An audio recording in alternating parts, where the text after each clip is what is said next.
Hey guys, Matt with Shamrock Swims. Today we're going to show you how to manually vacuum your pool. Super simple, just takes a little bit of practice.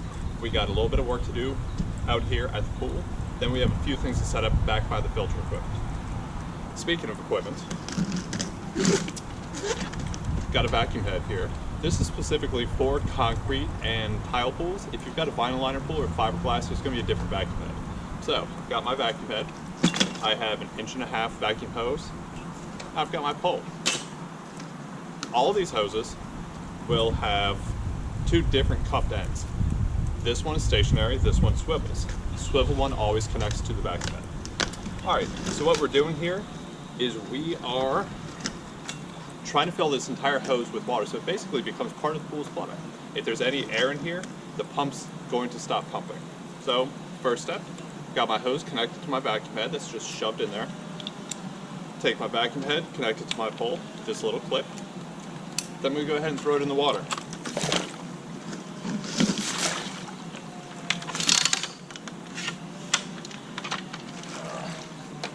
Alright, so what we're doing here is we are taking this and just gently feeding it into the water.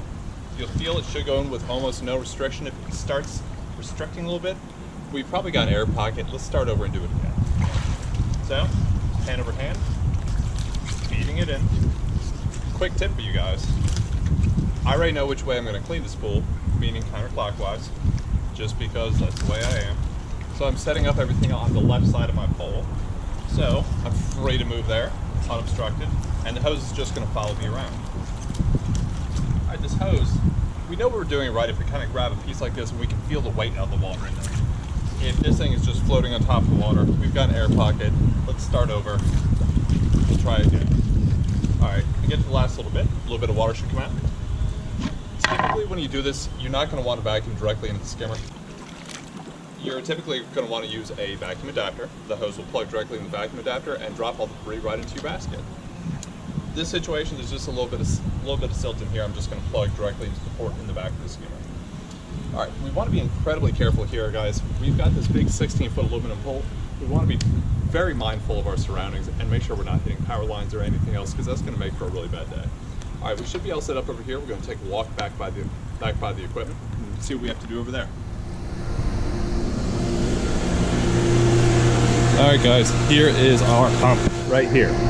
Alright, on the front of all these pumps, it could be a little bit unique to your pool, but it's all going to be set up the same way. On the front of your pump, this is where water gets fed into the actual pump from what's called suction manifold.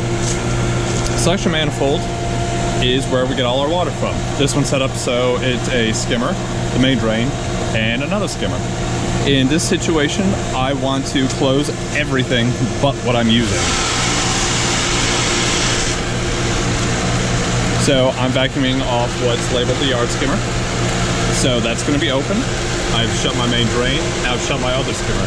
So all the pump's energy is concentrated on this one single line. Otherwise, I won't have enough suction to vacuum at the pool. Alright guys, from here it's going to be pretty straightforward. All I'm going to do is I'm going to take my vacuum for a walk around the pool, picking up debris as I go. Take your time with this. What we're trying to do is avoid clogs. If I just go charging a big pile of leaves, something's going to get clogged. Sticks are going to clog this as well.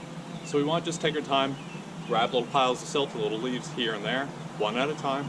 You'll get it done. A little bit of practice. Thanks for stopping by, guys.